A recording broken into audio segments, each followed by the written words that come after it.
Bueno, damos paso a nuestro primer ponente, Antonio Roade, ¿vale? Licenciado en Ciencias Ambientales y máster en Environmental Systems Analysis por la Universidad de Wageningen y posgraduado en el Instituto de Cambridge en Sustainability Leadership. Antonio lleva 15 años trabajando en el campo de la sostenibilidad en multinacionales en países como China, Inglaterra o Países Bajos. Además, Antonio es promotor del proyecto de viticultura regenerativa Lagardo Vento en la Ribeira Sacra. Adelante, Antonio. Gracias. Hola, ¿me escucháis? No. Ahora sí, ¿no? También esto. Gracias. Bueno, muchas gracias. Estoy sorprendido con la cantidad de gente. Yo venía aquí a un desayuno con unos amigos y de repente a 100 personas, estoy un poco abrumado ahora mismo.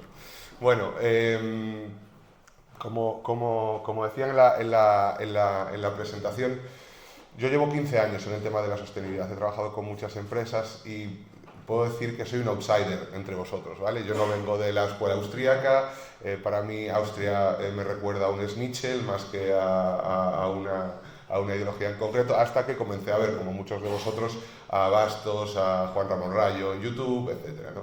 Y por ahí sí que es cierto que descubrí una nueva perspectiva de cómo afrontar el tema de la sostenibilidad. Yo cuando miro mi LinkedIn, por ejemplo, el 95% de personas está agobiada con la crisis climática, están empeñadas en cambiar el modo de vida de las personas. Es la perspectiva que se toma es una perspectiva globalista, más que actuar desde el terreno, ¿no? Más que actuar desde lo que realmente le importa a la gente. Y esto, y perdonad que saque aquí a colación un país que a lo mejor está un poco maldito, China, ¿no? Los chinos lo han aprendido muy bien.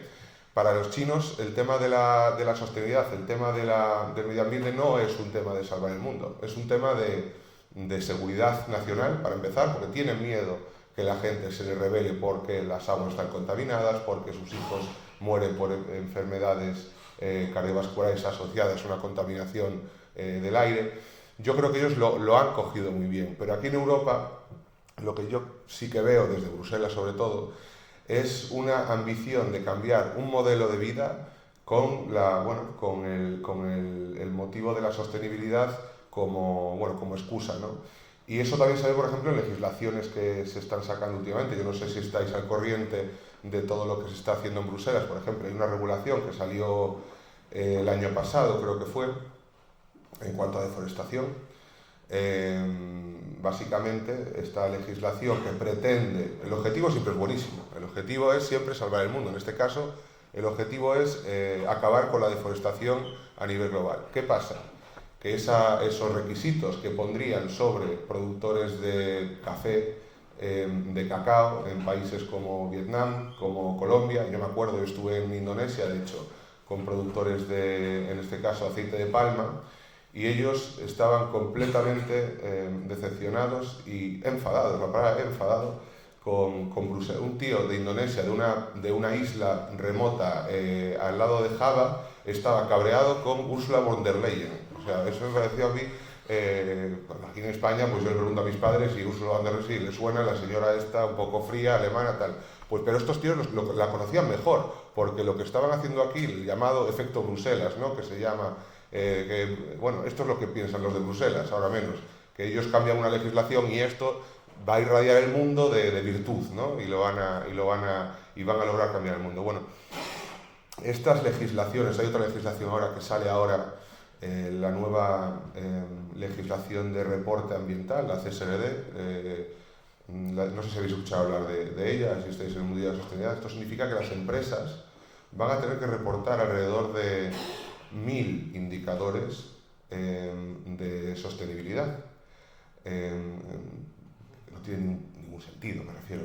Por ejemplo, la excusa es que los inversores, para comparar bien la información, tienen que tener acceso a información medioambiental fiable y comparable.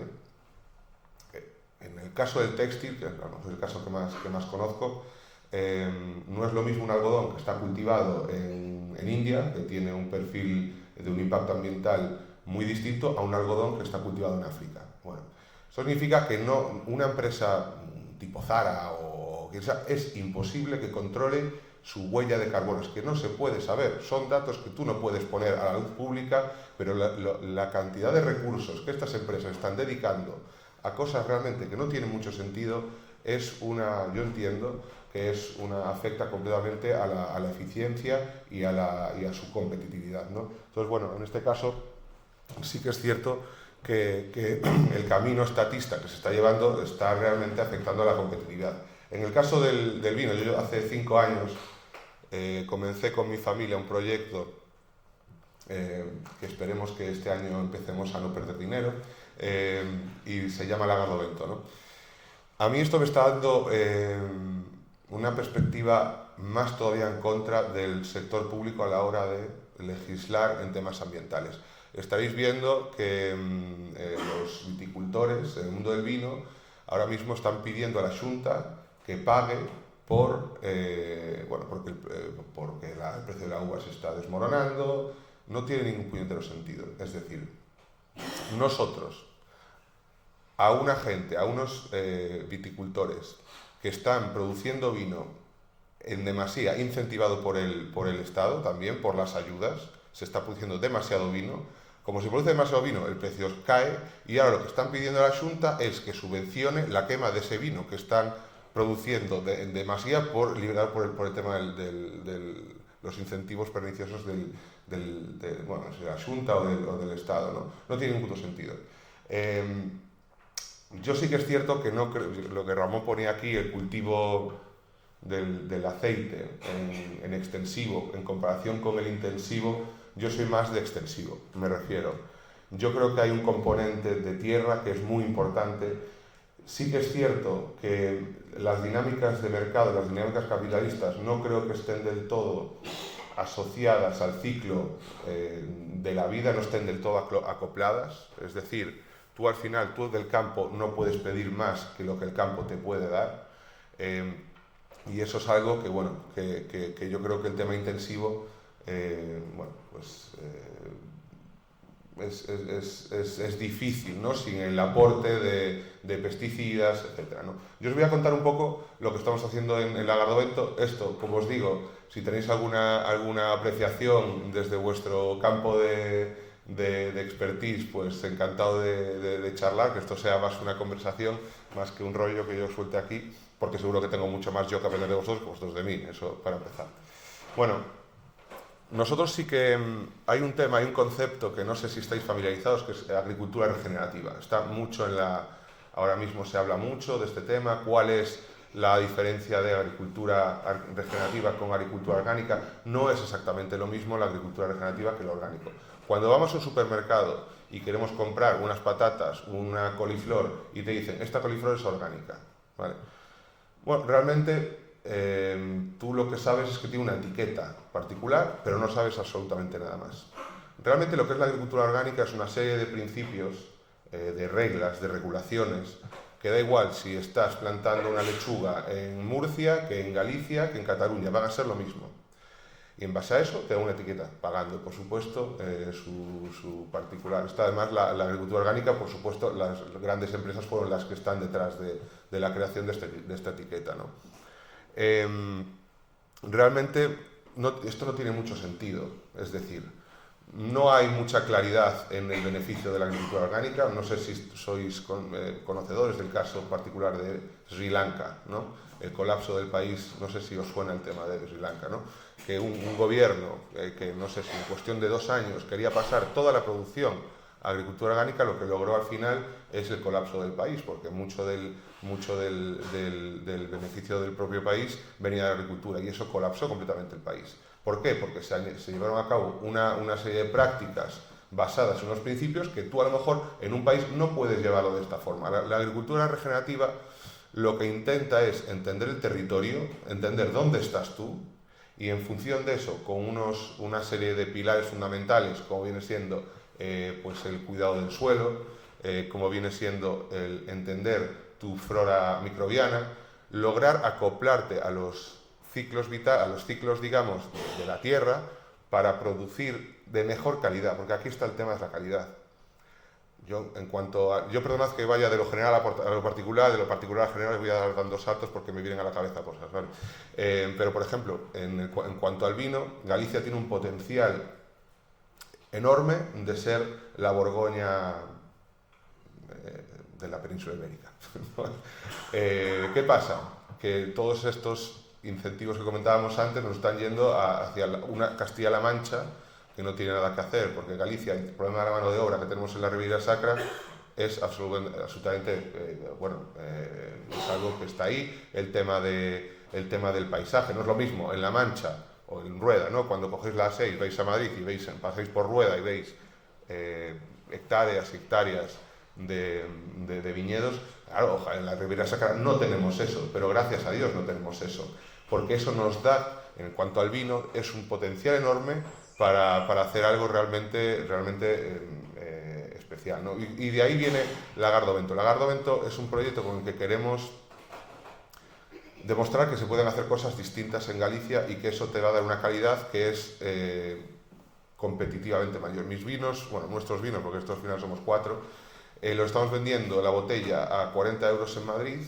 En Holanda también lo estamos vendiendo pues por ahí, a 35 40 euros en restaurantes, pero tú vas al supermercado, vas a Gadis y te encuentras una botella a 5 euros de Ribeira Sacra, ¿no? Entonces, ahí hay un desajuste que yo creo que viene un poco de políticas que van en contra de lo que viene siendo la calidad, ¿no? No voy a daros el coñazo, bueno, sí que somos parte de la Asociación de Viticultura Regenerativa, que bueno, nosotros somos el primer viñedo gallego, y lo que os comentaba, ¿no?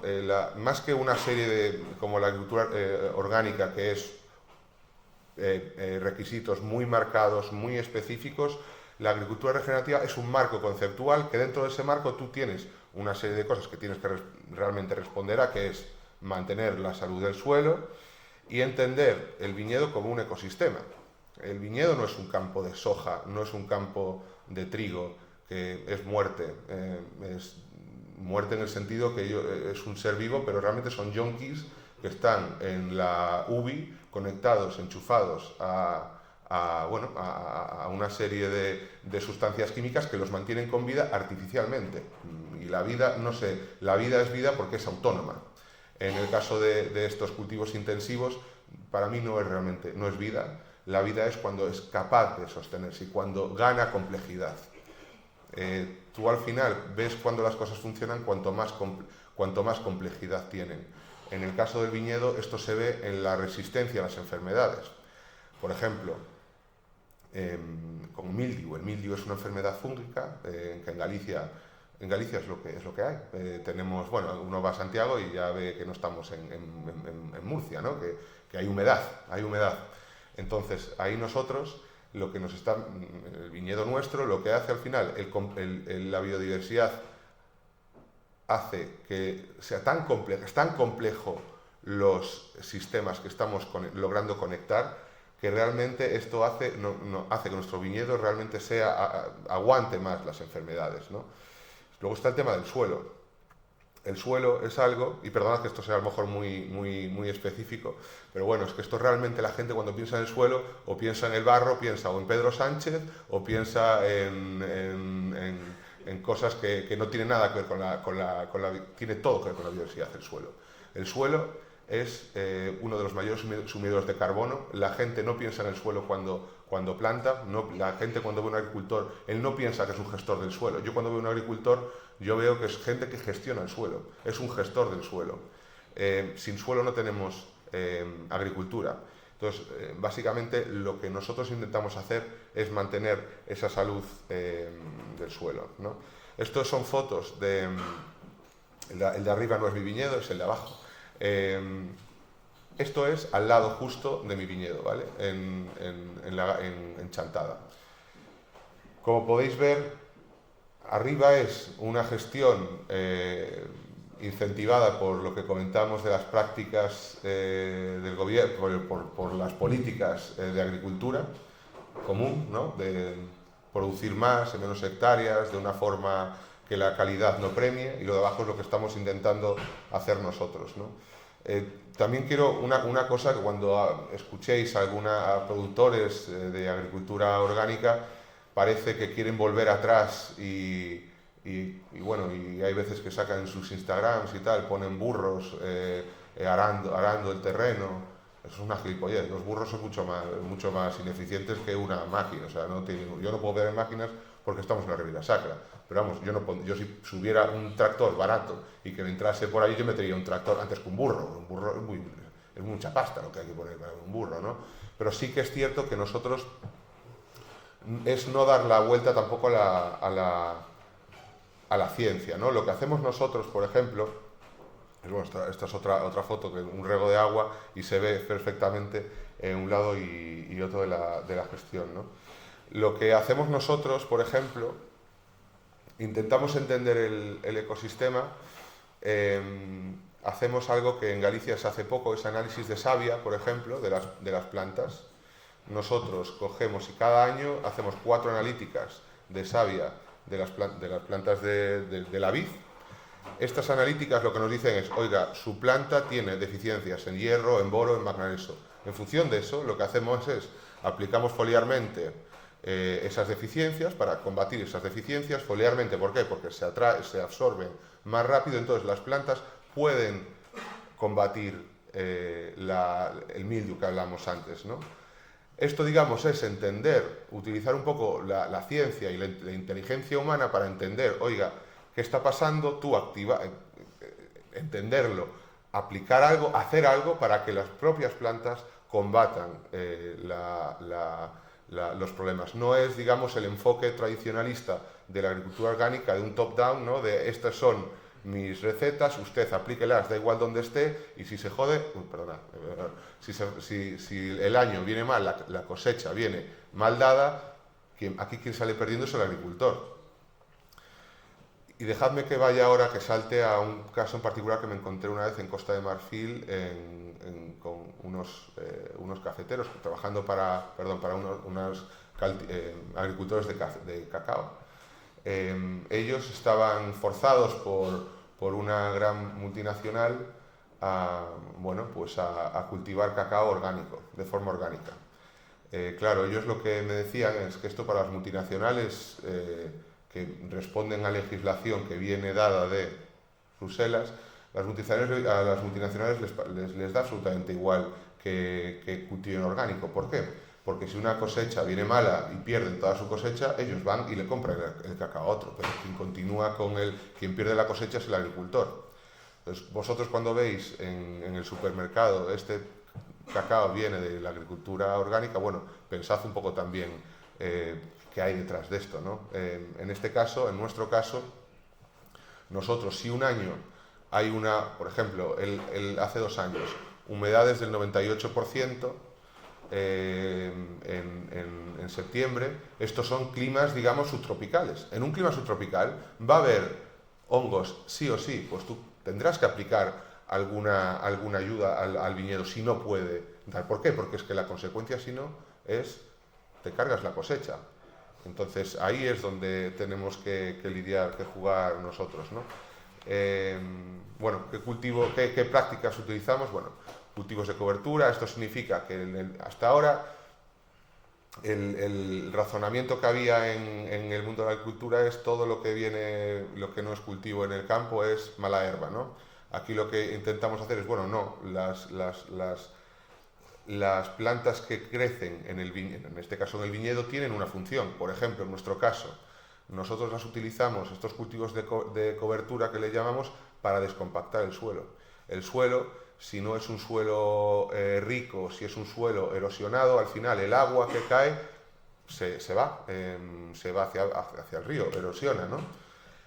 Tú lo que necesitas del agua es que realmente permee, ¿no? Que realmente permee. Y esta permeabilidad lo que te da es, además, la disponibilidad de una serie de microorganismos, de una serie de micronutrientes para las plantas, para las raíces. El tema de la compactación del suelo es muy importante. Bueno, los cultivos de cobertura se utilizan. Tú, si juegas con ellos, puedes tener un suelo que esté descompactado, que esté sano. Nosotros, en este caso, por ejemplo, plantamos lenteja.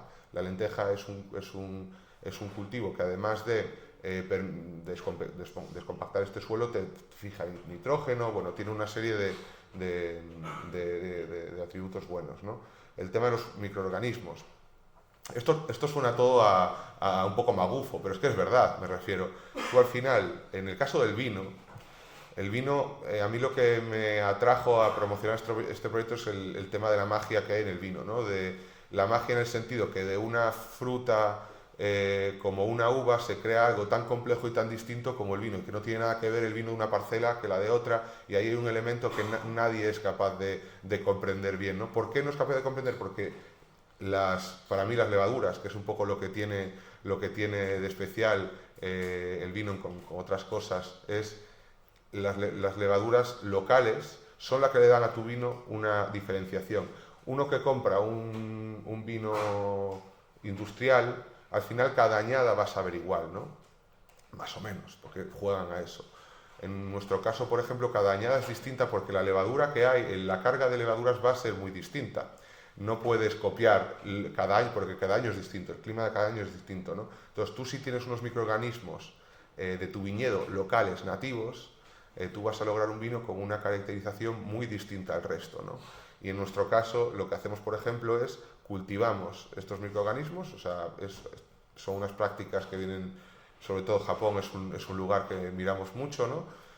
Cultivamos bueno, la hojarasca del monte, la cogemos, luego plantamos, digamos, con eso hacemos un mejunje, se hace que se planten, crezcan microorganismos en ese mejunje y luego lo aplicamos foliarmente. ¿Para qué? Para promocionar esa vida, esos microorganismos, ¿no? Y esto te da a tu vino una caracterización que es imposible copiar ese vino, porque tu terroir, que le llaman los franceses, es solo en un determinado lugar, ¿vale? Bueno, no labramos, el tema de que os comentaba antes de cultivos de cobertura, y no labrar significa que tú no cada año no vas cargando el suelo, sino que tú vas permitiendo esta construcción, ¿no? Y bueno, y lo que os contaba, así como una etiqueta como la agricultura orgánica no te dice absolutamente nada, nosotros que no estamos certificados orgánicos, lo que hacemos a nuestros clientes es le damos un test de ADN de microorganismos, es decir, oye, mira, es que este suelo tiene todos estos microorganismos, es un análisis que te dice exactamente el impacto, ¿no? Que al final es ir hacia un impacto que te da una mayor biodiversidad, ¿no? Y bueno, pues ya está yo. Fue un poco así distinta, hemos ido de más general a lo más particular, y bueno, no sé si tenéis alguna cosa o alguna pregunta. Sí, sí, bueno, da tiempo a... No sé si hay tiempo, no tengo ni idea, ¿eh? Podemos hacer un par de preguntas, si queréis, ser rápidas a poder ser, para no desarrollar mucho debate ahora, Sí, sí. que tenemos tiempo por la tarde. Vale, bueno, pues era solo por ampliar un poco a, claro, has hablado de un tipo de agricultura que es la artesanía de la agricultura. Y lo has contrapuesto a la industria de la agricultura, que es lo que es más intensivo. Y te quería preguntar específicamente por lo que parece que puede ser la tendencia o el futuro en la industria de la agricultura, que es todo el tema de hidroponía, de grandes instalaciones fabriles que no requieren el uso de tanto recurso suelo para poder tener, para saber si tienes alguna reflexión sobre eso. Sí. ¿Cómo crees que eso influye a nivel macro? A ver, yo en cuanto yo como mucha gente, a lo mejor pues sabemos lo que es la hidroponía por cultivos, sobre todo, bueno,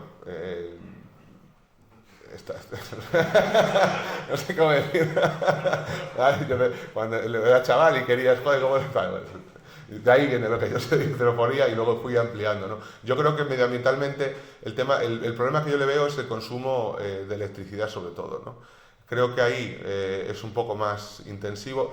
Yo sí que es cierto que en cuanto a aquí, yo miro a la agricultura desde un punto de vista de tradición más, desde el tradicionalismo a lo mejor, ¿no? Yo creo que la agricultura debe de ser más enraizada en el territorio como articulador y vertebrador de tradición, de comunidades locales, ¿vale? Creo en la agricultura como una fuente de tradiciones, por esa tradición voy. Lo otro me parece que, bueno, me parece pobre, sinceramente, o sea, me parece pobre en el sentido que... Y además... Bueno, esto se hace, hay estudios que el valor nutritivo de los vegetales cultivados en hidroponía no es tan complejo como otras cosas que se hacen en el campo, ¿no? A lo mejor, pues para soluciones en particular, en megaciudades, pues tendrá su cabida. Pero para mí, yo miro la agricultura más allá del hecho de un punto de vista productivo, sino como de vertebrar comunidades alrededor de la agricultura. Yo es lo que veo. O sea, no creo que sea un lujo. Bueno, es que quiero decir, pero el lujo yo creo que es hacer un vino de 5 euros que esté subvencionado. Me refiero, es que tú cuando tienes un vino de 5 euros, es que es un vino que tú y yo estamos pagando con los impuestos que pagamos y con las subvenciones que les damos a las personas que hacen ese vino, porque alguien está pagando el precio, me refiero. Al final, y es que yo te digo, es que tú vas al supermercado y ves vinos de la Ribeira Sacra a 5 euros. Un vino en la Ribeira Sacra no cuesta 5 euros. Pues y yo creo, desde mi punto de vista, eso es un tema de las subvenciones.